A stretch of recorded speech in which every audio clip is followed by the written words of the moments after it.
It's live. Bye-bye. Everybody, I am Lauren Rosen, and this is Neil Hammer. I'll let him introduce himself. We're here as part of the Compassionate Connections initiative through OCD Gamechangers, where we talk about OCD and addiction. And tonight, I'm going to be talking to Neil about his lived experience with OCD and both alcohol and drug use disorders. So this should be a good time, I think, I think it's going to be a great time. Well, let's make it a great time, shall we? We'll see how it goes. Yeah. So yeah, I don't know. Do you want to just introduce yourself and say a little bit about your journey to where you are today with regard to, like, when did your drug and alcohol use start? Yeah. Yeah, this is going to be weird because it's such a loaded topic and we have so much to talk about and we don't have days or weeks to do it. But so I'm sure this will be a fairly abridged version, but we'll try to be as in-depth as we can be. So hello, everyone on YouTube and Facebook and all the interwebs, wherever you happen to be watching us. My name is Neil Hammer. I'm a licensed therapist currently, but yeah, I have a big history of drug and alcohol abuse. I also suffer from OCD. I was diagnosed when I was 13, I believe the age was. So I actually started drinking and lightly smoking weed when I was like 11 or 12, like right before I got diagnosed. Because life was just so painful and I was so worried about everything all the time, and it had been for years, right? My first OCD symptoms were when I was 5. So after a good 5 or 6 years of suffering, I started experimenting, right? I think as most people do, probably not as early as I did, but as most people do in their teens, I just started lightly drinking and smoking weed, and I think it all just kind of went downhill from there. As it tends to do. Right. Yeah. Yeah. In terms of, how did you find it, and what was it like when you first discovered, weed and booze? Gosh. So, I think when I first discovered it was when I was 12. And I remember specifically stealing 3 of my dad's Coors Lights without him knowing. And just being like, oh my God, I found the answer, right? I found the answer to my intrusive thoughts. This makes them shut up. This is miraculous, right? This is the answer. Why would I not just drink for the rest of my life? And then, when I started smoking weed, it was kind of the same thing. It was kind of just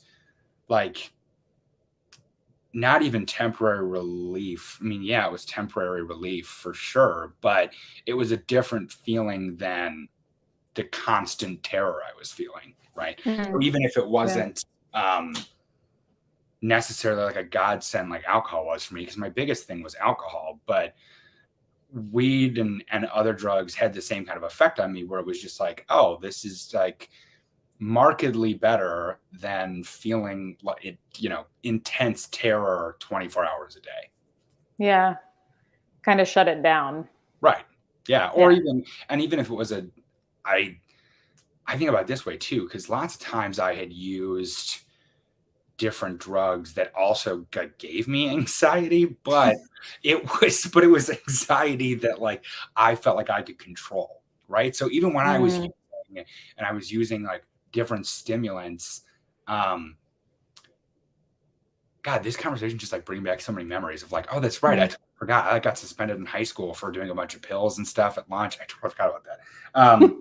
But even when I was on stimulants, it was a different kind of anxiety that I felt almost I was in control of, because I had done it to myself, right?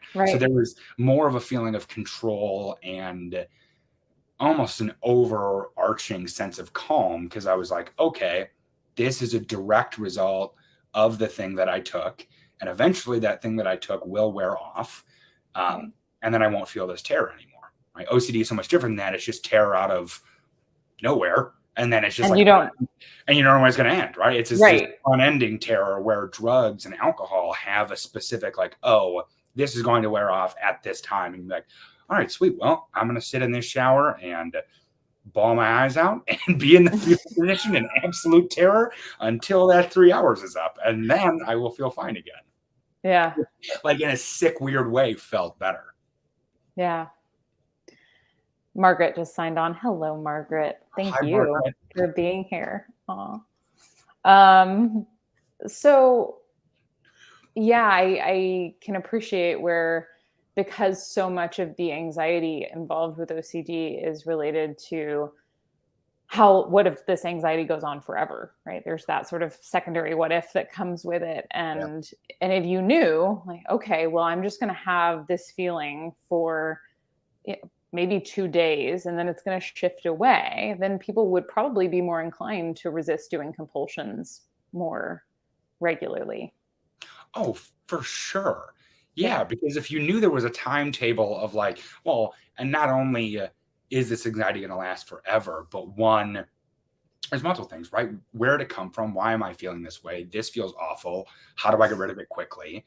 But just the overarching theme of uncertainty with drugs, I had a certainty of I feel bad. Like, even if I felt bad, I would still do drugs because I was like, I feel bad, but I know why I feel bad. Right. And I know that this is a finite amount of time that I'm going to feel bad until this either wears off or gets out of my system in 2 to 3 days, you know? Yeah.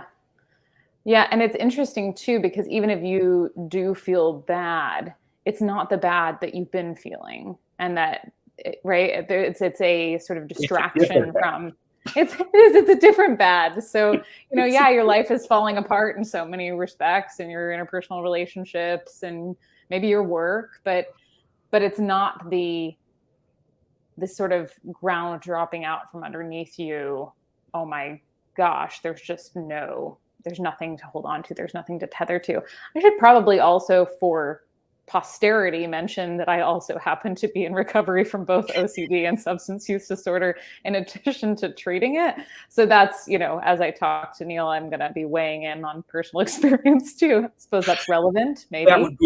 That would be so funny if people didn't know that about you. Right. And then afterwards we're like, whoa, Lauren seemed really interested in drugs. Like, we should make sure to check in on her after this conversation. She really seemed to get where Neil was coming from. It seemed like a problem. We should probably make sure that she doesn't have access to any, things. Yeah. Good times. Yeah. But yeah, so it started with the sort of relief, the ability to sort of block out the noise, numb out the feelings.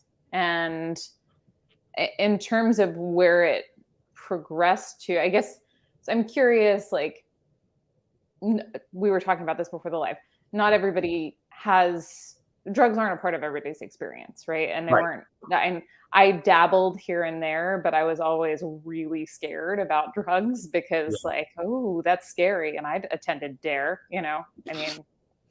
but I was like, no, I'm going to stay away from that. Meanwhile, I'm like over here just like getting blottoed. But there was, not obviously, I assume that there's something that drugs served that maybe was different from what alcohol served for you in this journey. For sure.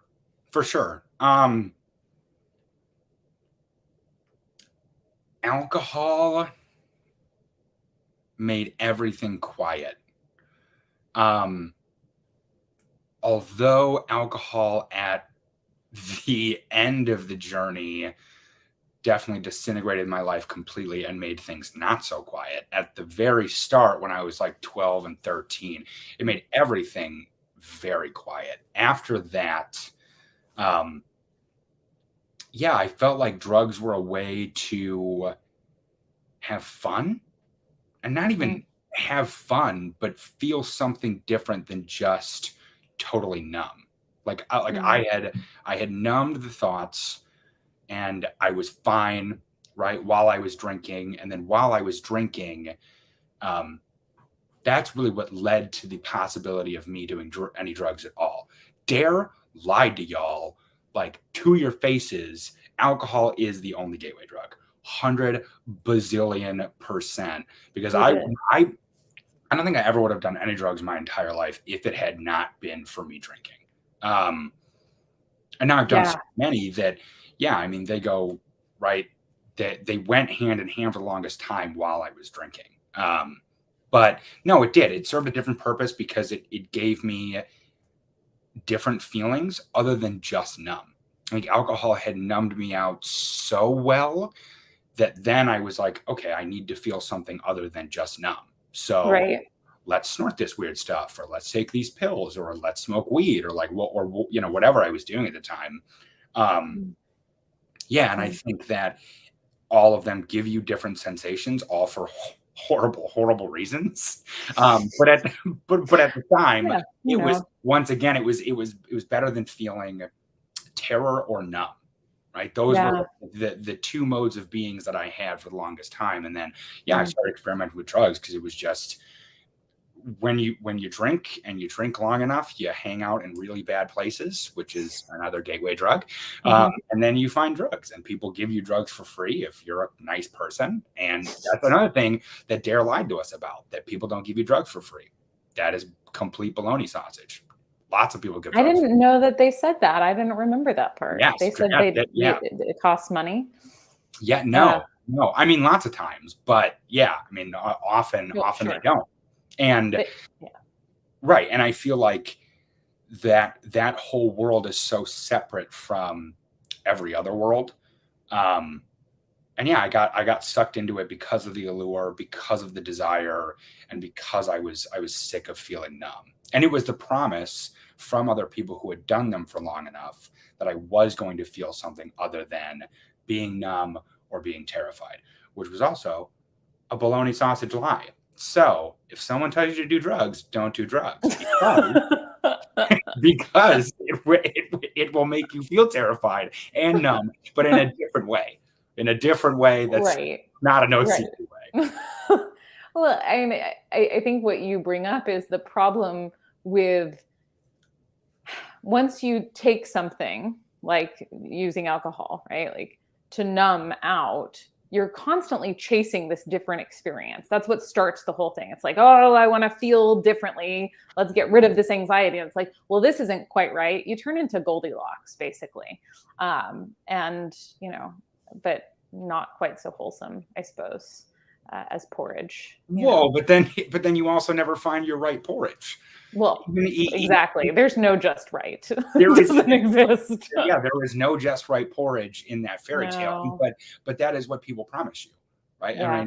And I think that's why I got sucked into that world, because if one drug didn't feel right, then another one of my buddies would be like, "Oh, well, you just like had a bad batch or something, right? Like, try this one. This is going to be the right cup of porridge for you." Yeah. No, and you never find that just right, because exactly. Once you have numbed yourself out enough, you are always looking for a new experience. Yeah. I have kind of a theory on that I want to run past you, but I also see that a lot of people have been checking in, and probably should have said, if you want to check in and say where you're from, welcome. Glad to have you here.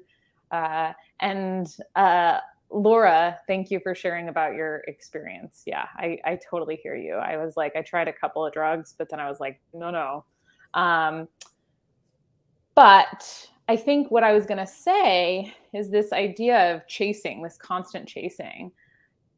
It's almost like it's all geared toward trying to, sorry. Thanks, Chrissy. No, I like it. Thank you for letting us know where you're in from, Chrissy, even though we did know that, I think, but that's cool. I liked it. Oh, and you're in Lee. Oh, hello. Yeah. Wait, hey, Laura. Is that Laura Johnson. Laura of OCD Doodles? I don't know her last name. Is that a weird that maybe? I don't know. Anyway, hi Laura. Yeah. If that's you. or anyway, oh, hi. Okay, it is you. Hi, it's good to see you. Uh, so I didn't know your last name, but thank you for being here. Um, but I think that constant chasing is about like, how can I just be present? How can I just be with whatever is right now without, because the constant sort of like, it's going to be better when, or, I don't know. It's like you're trying to get a peace of mind somehow. And whether that's through doing compulsions or drinking or doing drugs, it's just like, I want to know that I'm safe to just be here and I can just check 100%. out of all the noise. 100%.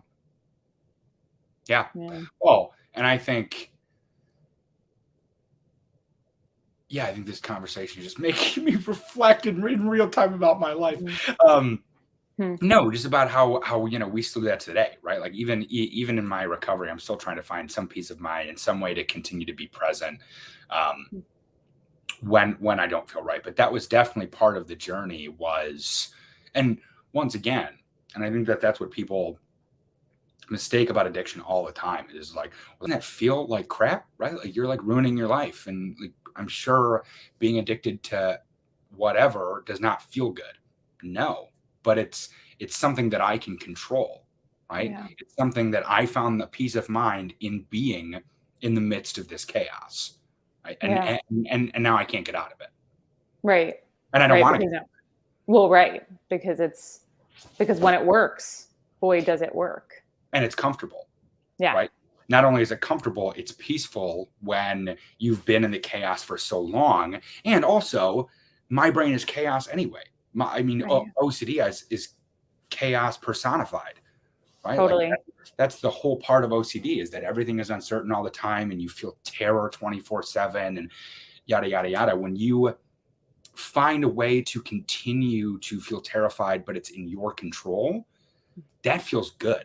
Like that is an extremely alluring danger of people with OCD. And that's why so many people with OCD struggle with substance use disorder and nobody talks about it, but it's because it's a chaos that you can control. Right. Like even drugs that, either you shoot with a syringe or you smoke or whatever, there's a methodical process to buying drugs and weighing out drugs and doing all these things. And I'm sorry if I'm triggering anyone on here, but it's just true, right? I'm sorry for those who are still in active addiction. I'm triggering you to use, but all of those things are a methodical control method that we are trying to get back in the midst of our chaos. Yeah, it puts a little bit, instead of being in this free for all, you've got, okay, well now I get up and now I go and get my first drink or I get my, pills or whatever, and I lay them out. And there's sort of a system to it that even though you're trapped, right, it's in something that feels containing versus and that you're doing, right, that you are in control of your doing to yourself, even if it's ruining your life or even if it feels like crap. Right. You are in control because I'm doing this. Right. It's the same thing with compulsions, really. Exactly. Yeah, totally. 100%. It's hell, but it's also okay, but at least I know the rules of this game. I don't know the rules of the game if I step outside of this box. Right. Yeah. How do you think that they helped you the alcohol, the drugs, all of it helped you to cope with living with OCD?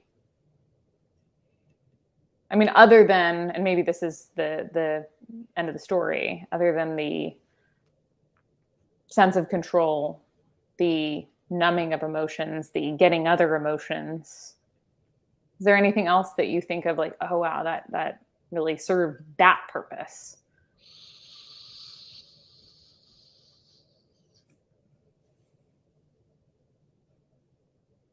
How did it help me cope? It's so crazy because now that I've been sober for a year and a half, and this is actually what's super dangerous about like being an addict and also being in recovery is like, since I've been sober a year and a half, it's like, whoa, I like don't remember that part of my life at all. Even though that was like most of my life, like 20 years of my life. But I'm like, God, I don't remember why I used to do that. Well, in fairness, you were impaired for large swaths of time. When you Yes, were, that's very true. I you was know. blacked out for most of that. No, but I mean, it's crazy because once you see, and I think like I'll go on a weird tangent, and because everyone says this platitude, right? When I was in rehab, people were like, "Oh, when you get to the other side, you're like, it's so beautiful over there." And the whole time I was like, "No, it's not." Like, no one cares about your weird utopia of living soberly. No one gives a crap, right? And now being here, it is. I mean, it's like so bright and so wonderful, and it's like, dang, I really forgot why I was using. But Laura, I think that you bring up a good point. For me, it wasn't even about, I mean, the biggest thing for me, it was a break, it was a rest. It was pure escape for sure. But yeah, I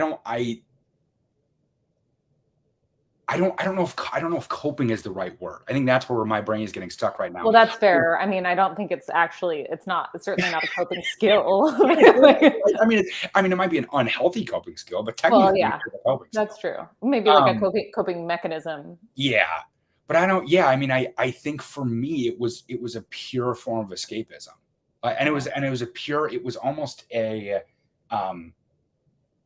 it was like a pass. It was like a hall pass to get away from OCD for an extended amount of time, and then I would try to extend that amount of time, right? The principal at the school was like, you get a 15-minute hall pass to go pee, right? I'm like, okay, cool.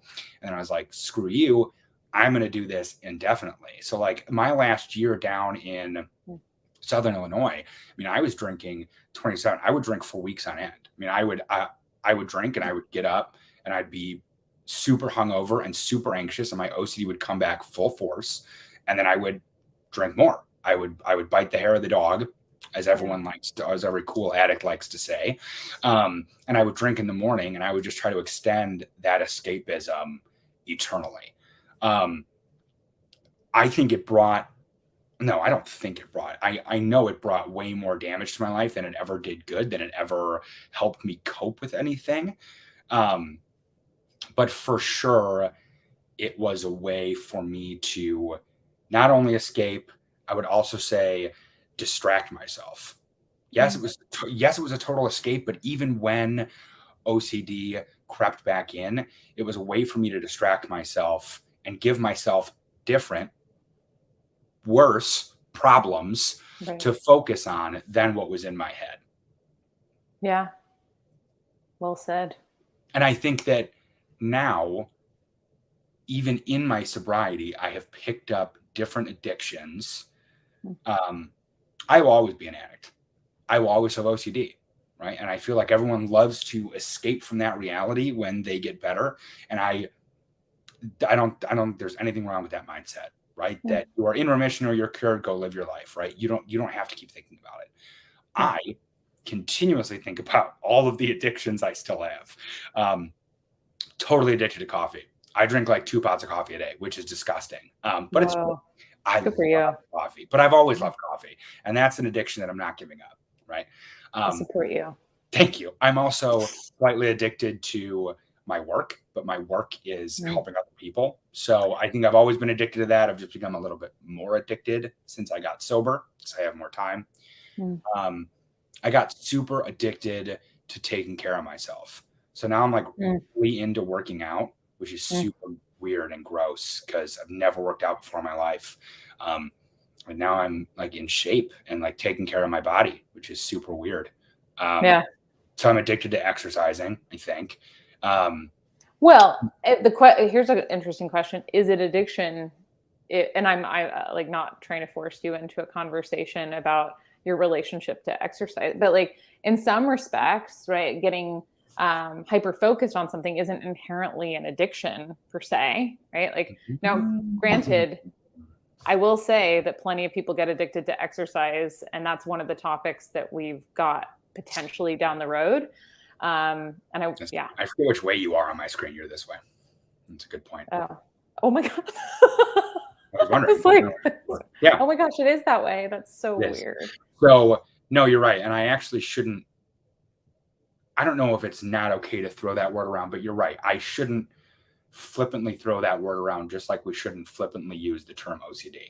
I think I replaced my addictions with lots of hyper-focused, healthy coping mechanisms that I insist on keeping in my schedule because that they work for me. And one of the biggest things for me was that now that I do have all this free time, and now that I am free of the addiction of alcohol, which I was truly addicted to, I am hyper focused all the time on what is actually becoming another addiction and what is not. I was worried about exercise for a little bit, but I talked to a therapist about BDD, and I apparently don't have that, which I was really worried. I was really worried about for a couple of weeks because I was really hyper focused on my body image. But then I squashed that. But yeah, I mean, I think that anything can truly become an addiction, but you're right. Exercise for me is not. And that is one of the subjects we'll be tackling. Definitely happens a lot with eating disorders too. I mean, we talk about it as compulsive exercise, but it's certainly, something that I see a lot in that population. Right. But so for me, yeah, I replaced all my actual addictive behaviors with just hyper focused loves. Yeah. Not addictions. But to your point as well, I imagine that I know for myself that sometimes you have to moderate those even, right? Like the work addiction versus hyper focus. It's a thin line. It's a thin line. So, especially for someone who does, I just have an addictive personality. Generally, like I'll play, if I get, obsessed with a video game, I will play it for like 12 hours straight and like not eat or drink. I will sit in my room and drink coffee and play video games for 12 hours a day. And then like 3 days ago, and I'm like, man, I feel like crap. And I'm like, oh, I should probably moderate my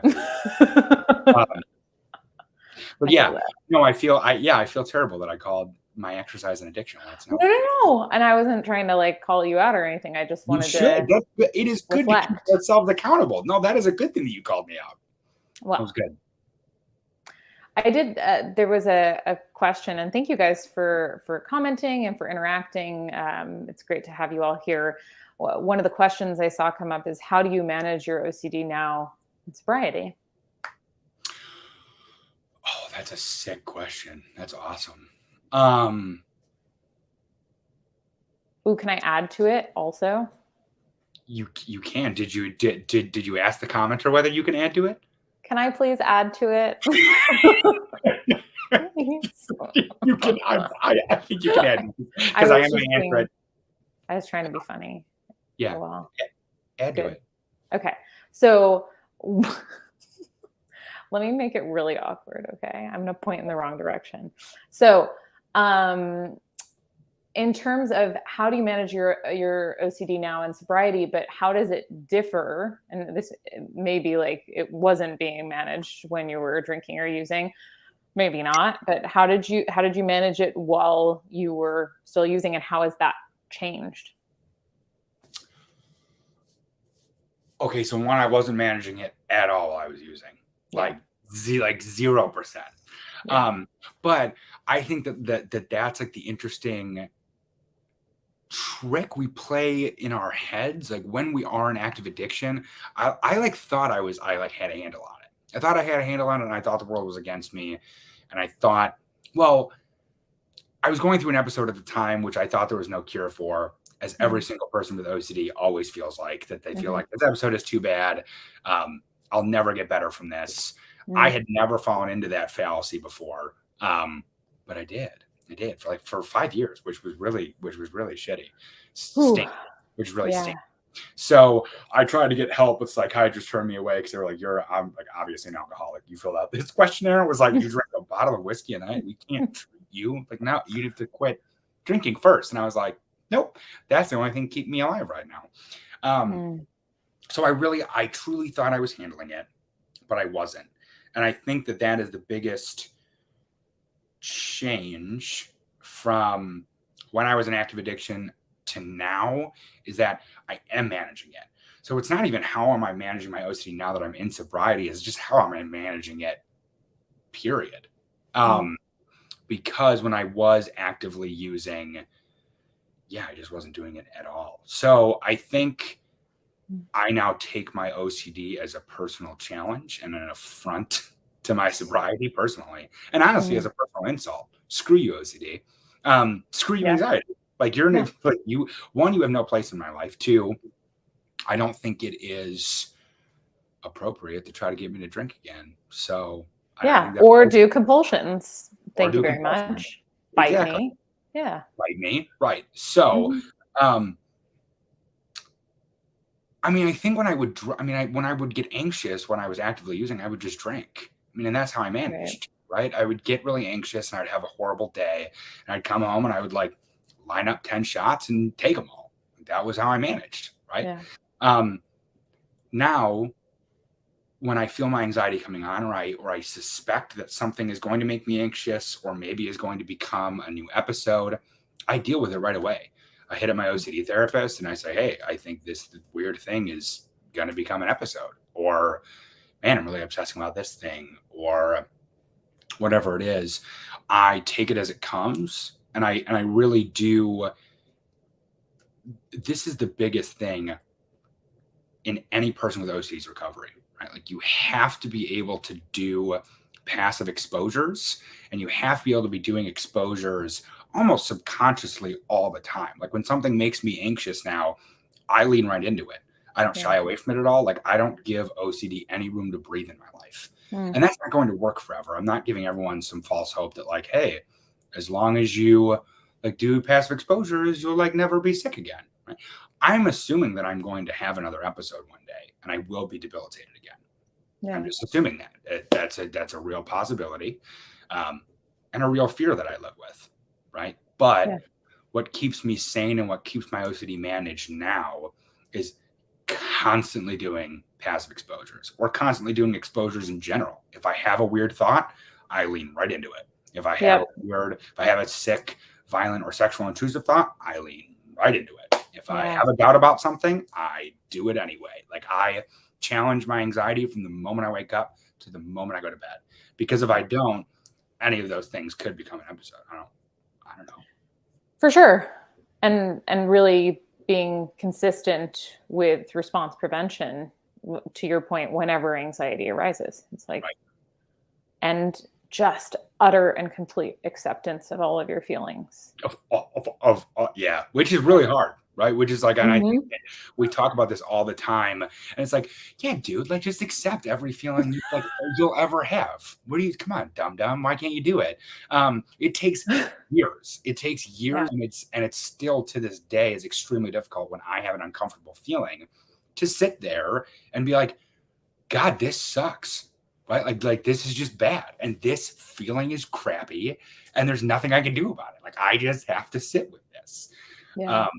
It's not an easy skill to learn. Our like base biological mechanisms are to when we are feeling bad, we go do something to make ourselves feel good. Right. So to resist. Go ahead. Well, and we're problem solvers, right? Like that's what, and people with OCD, people with substance use disorder, we're like, we think a lot. We tend to be, not to be self-aggrandizing here, but intelligent. And we want to apply this skill of problem solving universally, even though it's not applicable universally, right? We can't problem solve things that aren't problems and that can't be solved, right? Like thoughts and feelings and urges and sensations. Yeah. So now I'm going to be the one answering questions. So Tony said something in the chat that was super interesting. There was a ton of hesitancy, man. Like I refused to go to rehab. I didn't refuse. I did go. I went. Like they didn't strap me to a chair and tie me down. But for the first 2 weeks I was there, I told my psychiatrist, I told all my therapists, I told everyone there I was not an addict and that I was only in treatment to practice harm reduction, which is a real thing for a lot of people that they can actively and successfully practice harm reduction. And I knew I was one of those people. I was like, I am one of those people, and I am here just to learn how to moderate my drinking. 2 weeks in, I had this like mind-blowing realization. I had gotten off the phone with my mom. We had this blowout fight. I was in rehab, and I was screaming at my mom about, I don't know, some random thing. And I'm a grown man. I was like 25. This wasn't that long ago. And my mom and I had this blowout fight. I went to bed that night, and I was laying in my bed in a rehab.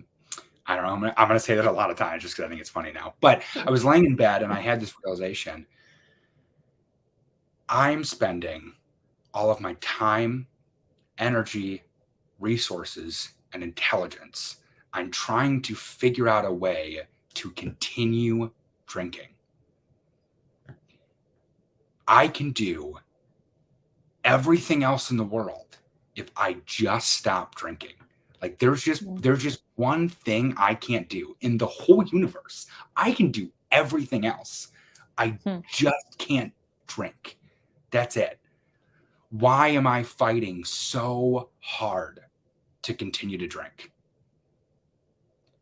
And that's when I had this realization. I was just like, I'm just gonna not. I'm just gonna not drink or do drugs. Yeah. And then I can do everything else in the world. So no, there was huge hesitancy, and there was huge screw you vibes to everyone. I fought with my best friend. I almost ruined my best friendship. I lost so many friends along the way. I ruined innumerable relationships in my life, romantic, friend-wise, family-wise. There was a ton of healing that had to go on inside my home when I came home. I mean, everything, the whole gambit. I ruined my life. So how did I know? I didn't. I refuse to admit it, and I implore everyone who is struggling with drugs, who is struggling with alcohol, to get yourself help. Like, don't run yourself to every. I mean, I hit 12 rock bottoms. I mean, I've hit innumerable rock bottoms, and I finally ran myself into a corner and an impenetrable bedrock that I could not get out of. And that's when I went to rehab. You don't have to wait that long. Lauren, did you freeze or did I freeze? Uh-oh. Someone in the comments should tell me who's frozen.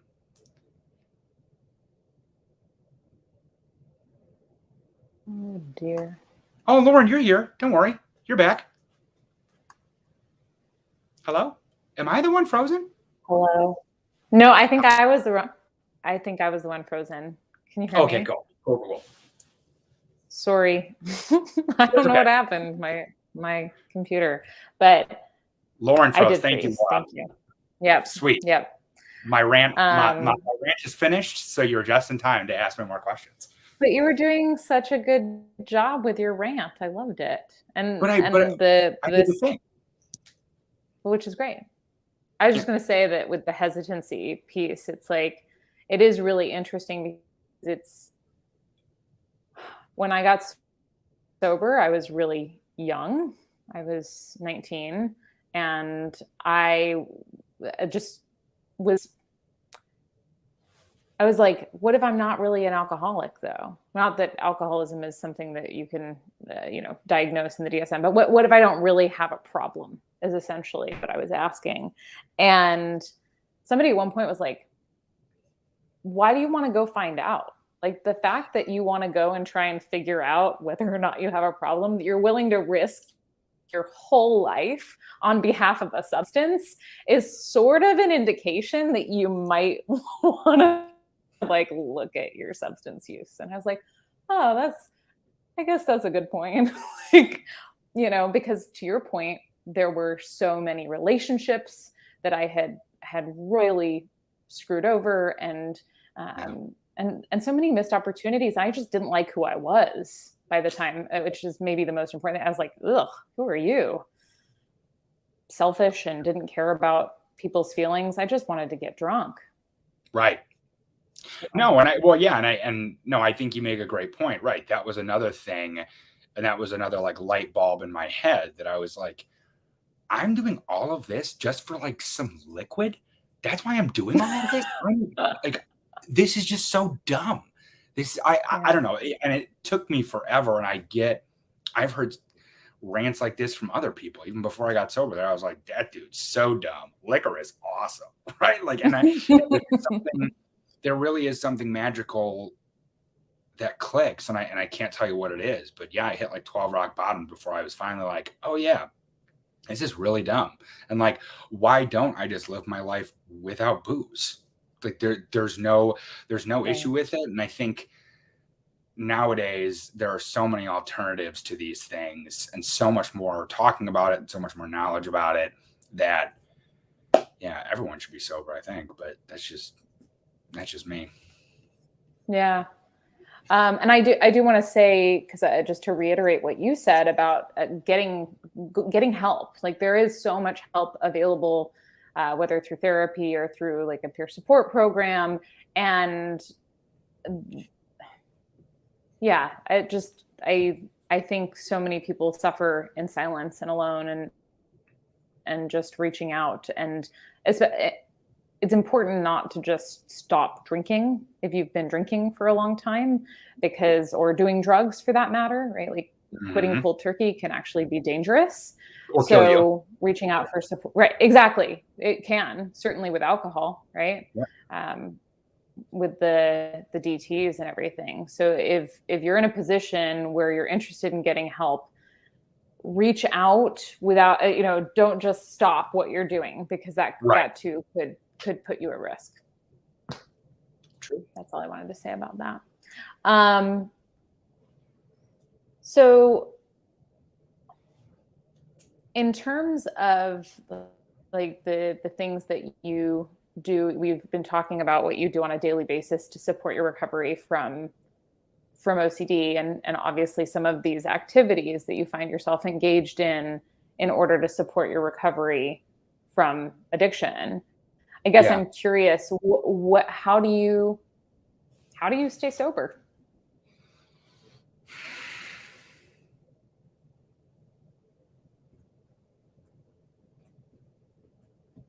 I wonder how to answer this question, because there's like a gazillion reasons. Like I can't think of one reason that I would want to use heavy drugs or drink again. Well, that's interesting. Why? Like, what do you think the shift is there? Because obviously there was a point in time where it was the reverse and you couldn't see a life without drinking and heavy drugs. So for sure. Is it the unicorns on the field with the sunshine, the daffodils? Yes. Well, seriously, and I think I know. I'm playful. That's all. No, I know you are. And Lauren, like we don't talk or send each other memes. I should probably over-explain myself. It's fine. Yeah. Go ahead. No, but I think that,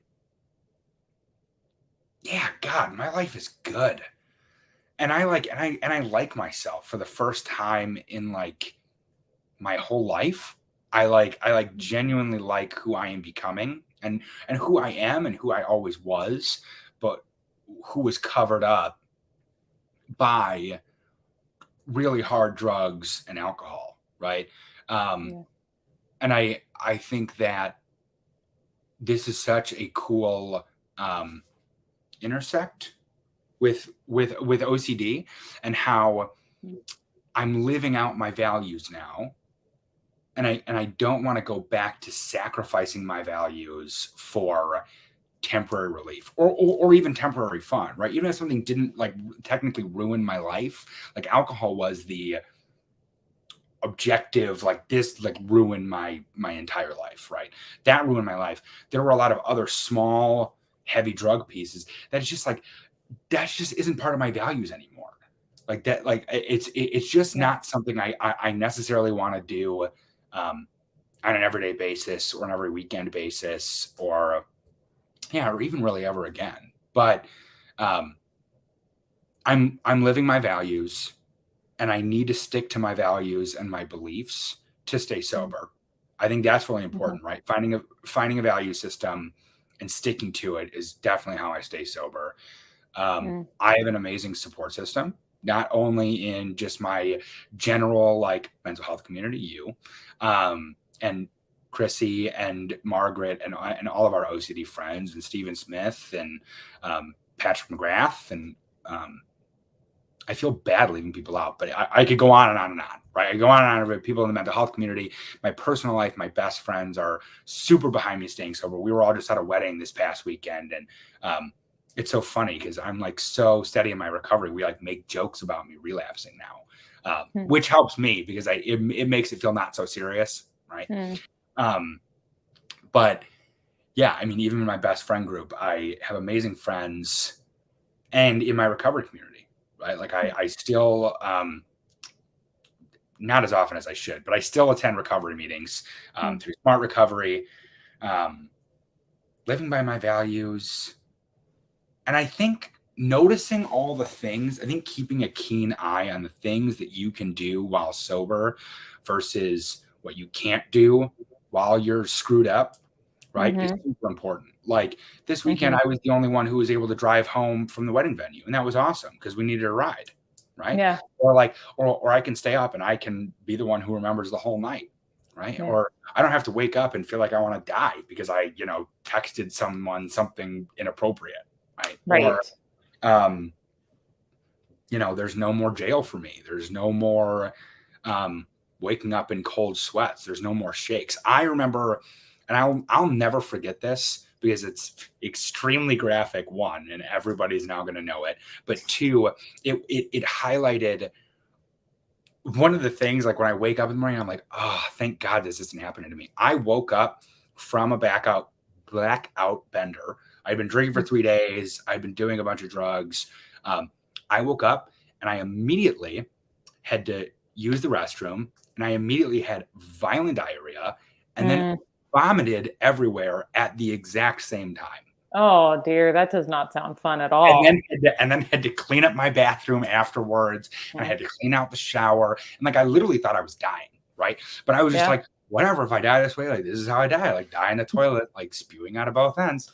But I like it's the today, dream, really. Seriously, it's the dream. But looking back, right, that is why I stay sober, is because like I never have to die like that. I never have to go back to that.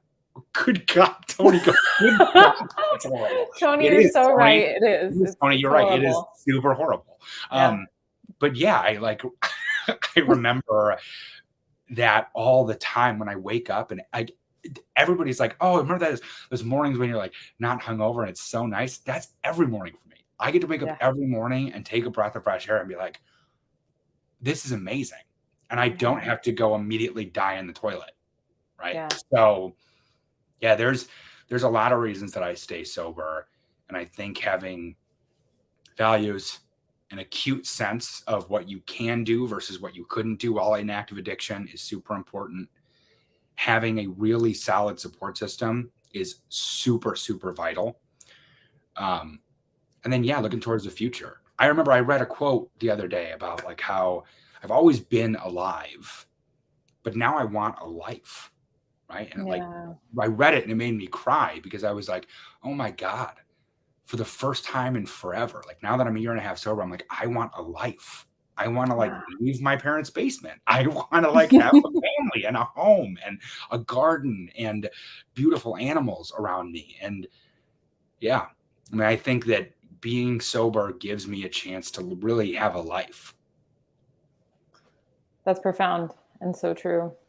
And I was noticing also that Laura mentioned this piece about focusing on what you gain from the experience of being sober as well. I think that's super important. It's interesting because I feel in many ways that you could have said the same exact thing about OCD recovery as well.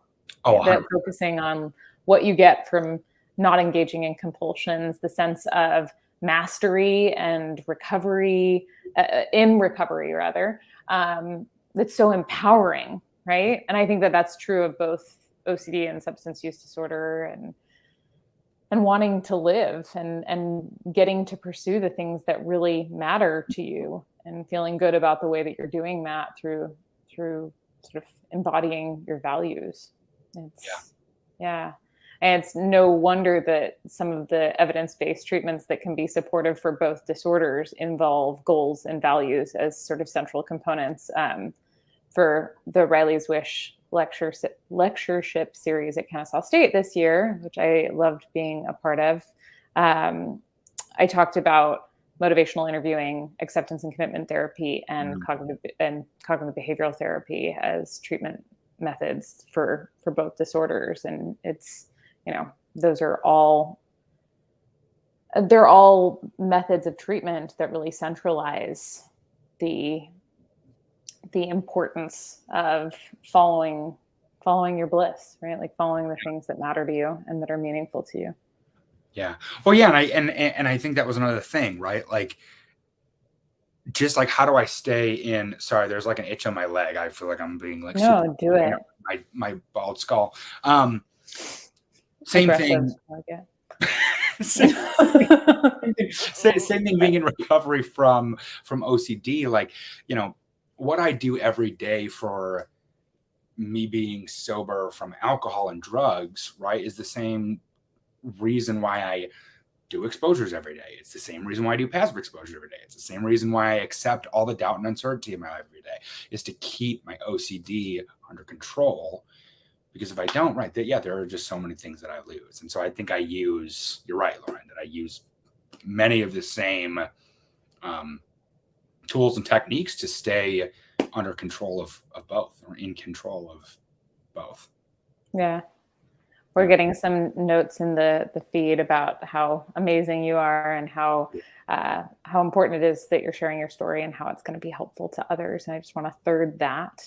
Thank you for being open and vulnerable and honest with all of us. It is inspiring. I guess, like on a separate note. Wait, hold on.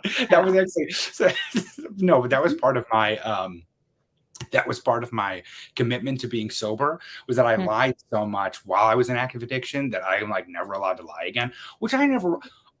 Okay, my lying was like bad, but it wasn't that bad, and it was only about my drinking. I never lied about anything else, but now I'm like radically honest about everything all the time. So my friends always make fun of me because they're like, "Oh, you're never gonna like relapse alone, are you?" And I was like, "No, I'm gonna be very loud about it. If I ever relapse on anything, I'm gonna be very loud, very open about it. Yeah, I'll post a Facebook status about it. Like people will know. It'll currently drunk.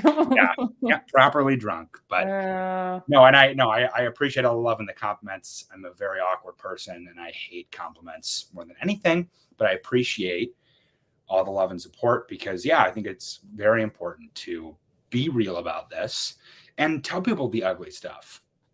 Everyone likes to put addiction in this nice bow. It's nothing is nice about addiction. It's ugly, and there's a lot of vomit. There's so much vomit. Oh my God. Yeah. Buckets. True story. Oceans. And buckets, oceans, and then there's just so much damage in the wake, so much pain, so much loss, so much. It's not, the word addiction sort of glosses over what the whole experience really is, and it's devastating. Yeah. I guess I'm curious too, because you talked a little bit about smart recovery. If you wouldn't mind sharing a little bit, because I don't know where everyone is in their journey, and perhaps they're looking for a support, and how, like, what specific, maybe some components of it that have helped support you in your recovery journey. Yeah. So smart recovery is self-management and recovery training. It's an acronym, SMART. I'm a licensed therapist. I like evidence-based treatment that has lots of research behind it that shows that it works. And so I went to SMART because SMART is evidence-based and purposefully uses like CBT and ACT and a lot of like therapeutic techniques to get you through managing your addictions. And that's whatever it is, right? Like, so a lot of 12-step programs are separated, right? There's AA and then there's NA and then they like separate. Codependence Anonymous. Yep. All of that. Right. Yep. SMART covers everything, right? They're just trying to give you, technically they are a harm reduction model. So Smart reduction is an abstinence model, but they put a heavy emphasis on harm reduction. Okay. So if you're not ready to quit anything, right, you can just use these tools that they give you to manage whatever your addictive behavior is. That was a big draw for me because I was like, screw you, I'm not quitting anything. I'm going to drink until the day I die, and I'm going to die with a bottle of whiskey and a cigarette in my hand. That didn't happen. I'm still alive, and I'm great, and I'm kind of thankful for it. But I went to Smart because I was like, okay, if I'm not going to quit, I'm at least going to cut down and stop ruining my life. Right? Yeah. Not only did Smart help me make the decision to go to rehab, it laid the groundwork for me to go to rehab. And then when I got out, the community is just amazing. Like the community, and people talk about this all the time when I, offer Smart recovery, right? Compared to AA, they're like, well, I like really love my AA group. I really love my sponsor. That's awesome, right? And that's the most important part. It really doesn't matter which program you work, as long as you're working some sort of program, and keeping yourself accountable, right? And having others who are going through the same struggles keeping you accountable as well. So yeah, Smart. I have a handbook somewhere, but it literally has like therapeutic tools of like, hey, you should do this and this and that when you're having an urge, right? Like how do you reduce your triggers? All that kind of stuff. So having applicable tools were super helpful for me because there's tools that you can use every day and they don't need anything, right? They're just like mental tools that you build into yourself. And it's such go ahead. Sorry. No, it was very easy, and the community was amazing. Like that was really the draw for me, was that I personally never liked the model of AA. I never liked the 12-step model. It works for hundreds of millions of people, and I am thankful for every one of you. A lot of my very close friends use AA and NA, and I'm thankful that they're alive, and I'm thankful that they love it. Doesn't work for me. Never did. So so I had to find something else, and Smart Recovery was the thing that clicked.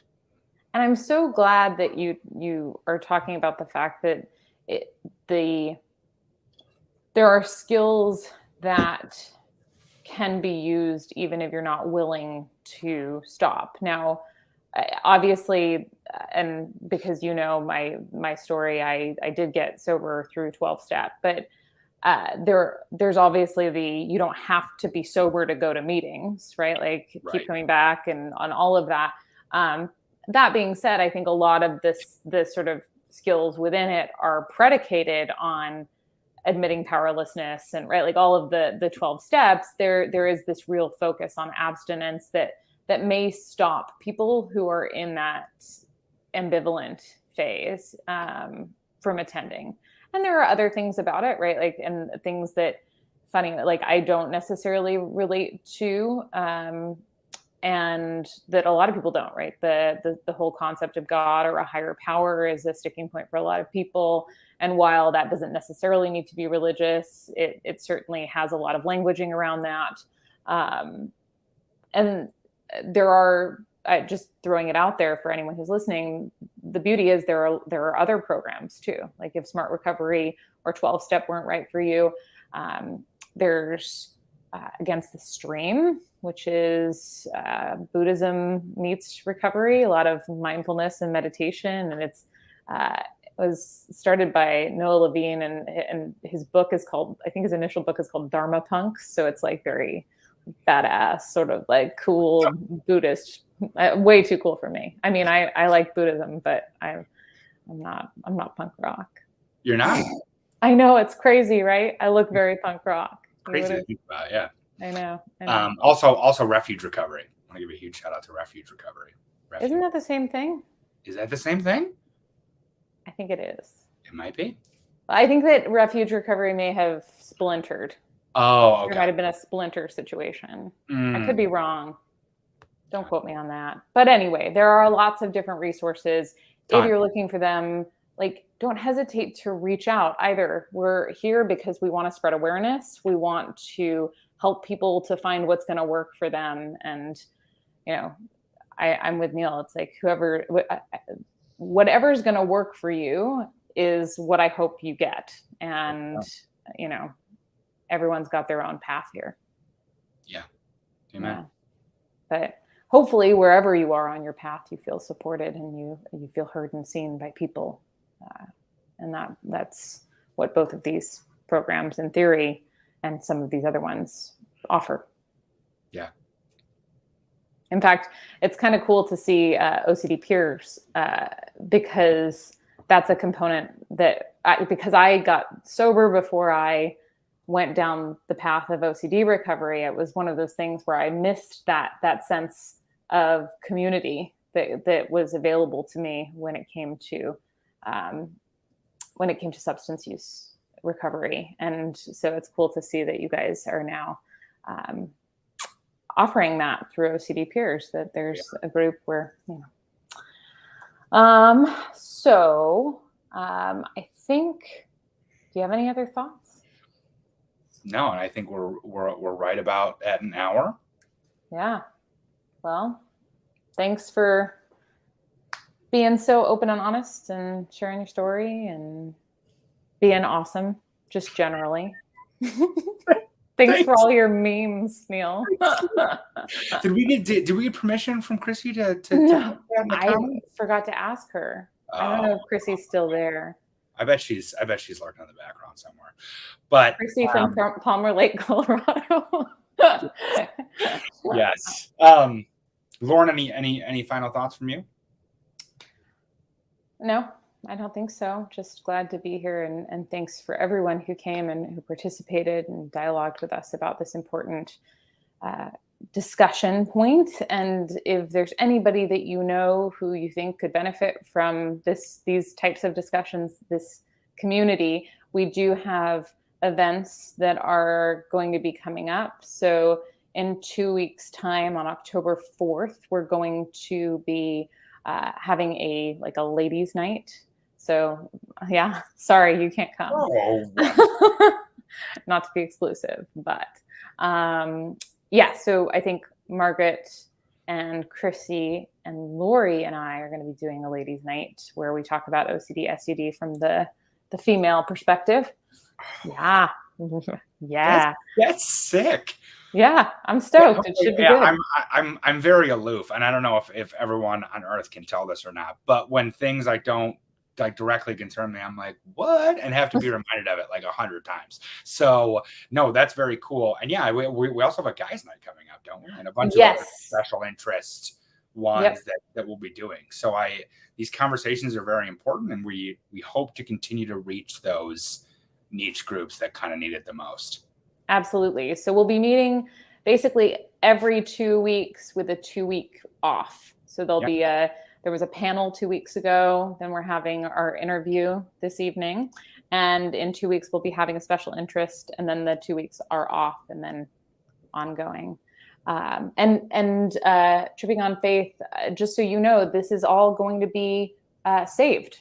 So first of all, bummed that you didn't catch it earlier, but you can check it out in the aftermath. And we're going to be back in 2 weeks and then again and again. So keep an eye out for the series. Will be, I'm sure they'll be advertising on OCD Gamechangers and other on the social media world at large. So yeah. And I will say this before we go, Tony, thank you for being here.